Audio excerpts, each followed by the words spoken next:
Alors, j'ai joué à Céleste, et à mon étonnante surprise, j'ai fini Céleste. Bon, tout du moins le jeu de base et non les chapitres 8 et 9 parce qu'il fallait des cristaux du cœur de la montagne et j'avais vraiment la flemme après quasi 9 heures et 1674 morts de me retaper les niveaux pour. Mais plus que la surprise d'avoir fini un jeu dont j'ai souvent entendu parler pour sa difficulté et son très bon mode assist pour parvenir à surmonter les points de difficulté et autres obstacles mentaux, je n'ai jamais enclenché ce mode. Et je me suis demandé pourquoi. Comment moi qui tiens à peine 1 à 2 heures sur les Souls-like et autres jeux réputés pour leur exigence, je n'ai à aucun moment cédé à l'appel du mode assist ou à l'abandon du jeu. En fait, j'étais même addict à ce jeu. Je voulais absolument passer au chapitre suivant dès que je venais d'arriver à bout du précédent. Alors je me suis penché sur comment ce jeu a été développé par le studio Extremely OK Games.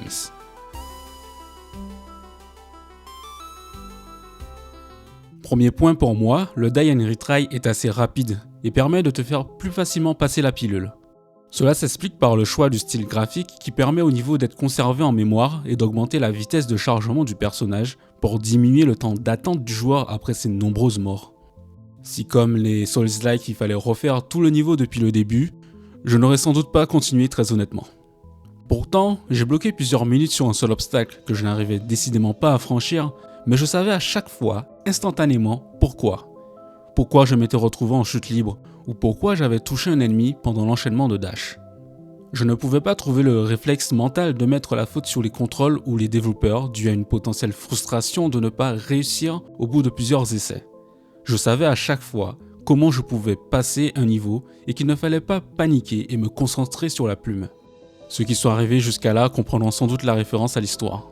L'autre avantage du style graphique pour moi est que j'ai passé plusieurs mois et années sans console et jeux, ni même PC, n'ayant pour seule distraction vidéoludique les jeux mobiles qui sont souvent des platformers. A l'époque, je me butais à ces jeux aussi addictifs et pourtant plus répétitifs que ce qu'offre Céleste dans ses environnements et son histoire. Parce que, bordel, Céleste offre une variété et demande un tel focus que j'en suis ressorti presque triste de ne pas continuer l'ascension de cette montagne jusqu'à son sommet. J'avais lancé ce jeu en me disant « j'essaye, mais j'arrêterai sans doute très vite », pour finir par en redemander plus. Et c'est assez similaire avec la façon dont le studio a développé le jeu.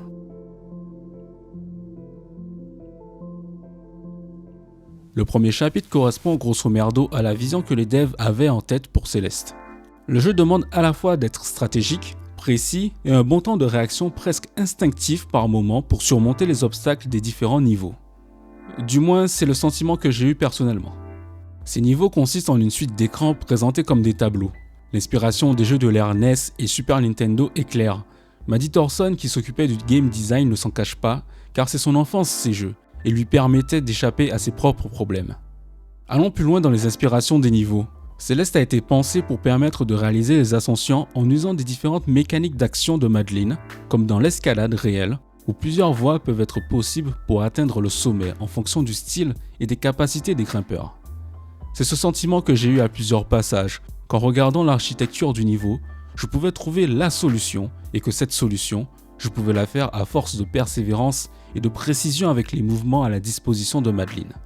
Les mouvements de Madeline sont agréables et amusants en eux-mêmes, et ont pour moi permis de poursuivre après chaque mort car je sentais vraiment être en contrôle de la situation. Cela est amplifié par le style graphique et la représentation des mouvements de Madeline par l'écrasement de son corps au moment des sauts et les atterrissages ou encore les traînées de poussière comme dans un dessin animé. Noel Berry, co-créateur du jeu avec Maddie Thorson, mentionne également pendant le processus de création qu'au fur et à mesure du développement du jeu, ils faisaient jouer leurs amis pour avoir des retours et modifier le jeu en conséquence, presque en direct, dans le but de répondre aux problèmes qu'ils rencontraient. Problèmes qui ne correspondaient pas à la vision que le studio avait et aux sentiments qu'il voulait que les joueurs ressentent. Les niveaux peuvent posséder différentes manières de se franchir, mais certaines plus ardues que d'autres pour offrir aux speedrunners, voire ceux qui ont une meilleure compréhension du niveau, d'avoir une voie de passage. Ce chemin plus rapide a été pensé afin de ne pas frustrer les nouveaux joueurs. Maddie voulait ainsi récompenser les joueurs qui arrivaient à être vraiment bons à leur jeu, surtout ceux qui faisaient plusieurs runs.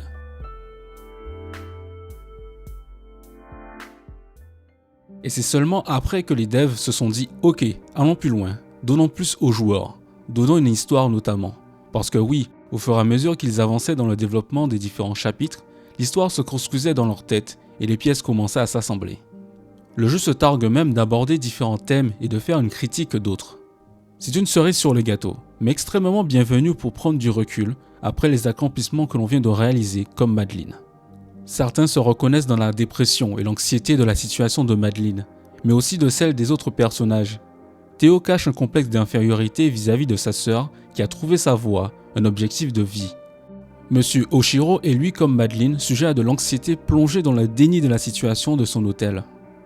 Chaque niveau raconte une histoire que l'on se souvient encore au-delà de l'aspect purement jeu et gameplay, dash, saut et mort. L'expérience du joueur correspond ainsi à celui de la protagoniste. La panique face à son double maléfique, face à la fureur de Monsieur Oshiro ou encore l'excitation d'approcher du sommet. On y retrouve ainsi des éléments de la vie de Maddie Thorson, co-créatrice trans du studio Extremely OK Games et scénariste du jeu. C'est sa vision de ses propres combats face à la dépression, à l'anxiété et sa propre recherche et compréhension de son identité qui transparaît dans ce jeu. Cela lui a d'ailleurs permis de faire son propre coming out en proposant dans un chapitre 9 gratuit de révéler aux joueurs la transidentité du personnage de Madeline et la sienne. Tout au long du développement, Maddie a réalisé que c'était normal d'avoir ces différents sentiments et émotions, mais aussi que l'échec n'était pas une mauvaise chose. Ils ont réussi à montrer par l'histoire et les moments de calme et de réflexion une certaine gentillesse et tendresse qu'ils souhaitaient pour eux-mêmes. L'histoire a une importance pour tous ceux qui ont travaillé sur le jeu, tant les sujets les concernent eux-mêmes, et les joueurs peuvent le ressentir en plongeant dans ce monde et en découvrant les personnages que le studio a aimé donner vie. Maddie précise tout de même que le jeu n'est pas pensé comme un guide sur comment faire face à la maladie mentale ou à l'anxiété. Il ne doit pas être vu comme tel du coup. L'histoire ne se termine d'ailleurs pas comme un tout est bien qui finit bien magique, mais j'y vois personnellement une main tendue vers soi-même pour essayer d'aller de l'avant et se comprendre soi-même.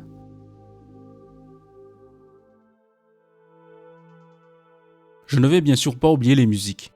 Chacune a transporté pour moi des émotions et l'envie de continuer d'aller de l'avant, l'envie d'en faire plus ou encore l'envie de me poser tranquillement devant ces discussions entre les personnages qui semblaient me parler dans une langue que je comprenais.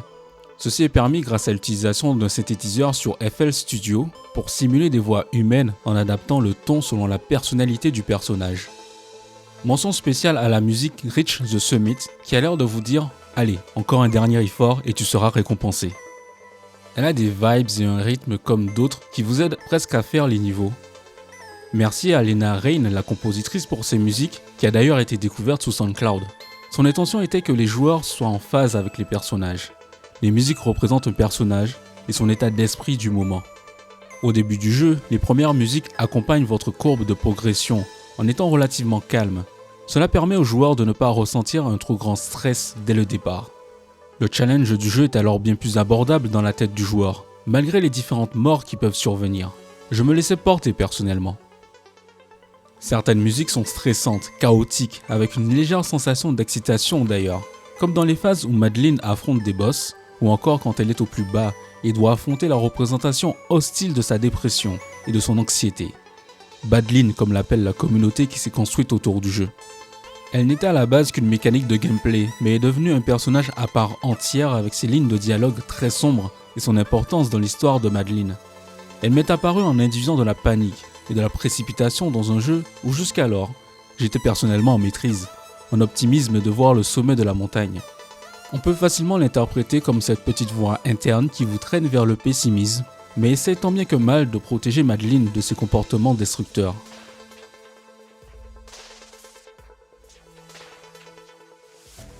Céleste est un jeu marquant et méritant des éloges à cette équipe qui l'a développé. De sa direction artistique parfaitement adaptée et identifiable pour ce qui est dangereux ou comment Madeline peut interagir avec telle ou telle zone, en passant par une certaine jouissance de faire les enchaînements au rupteur, Céleste est une véritable pépite de l'industrie. Je tiens à dire merci au studio pour ce beau travail et ses souvenirs d'escalade et d'introspection. Le jeu a d'ailleurs été récompensé en 2018 au Game Awards comme meilleur jeu indépendant cette année-là, ainsi que meilleur jeu à message positif pour ne citer que cela.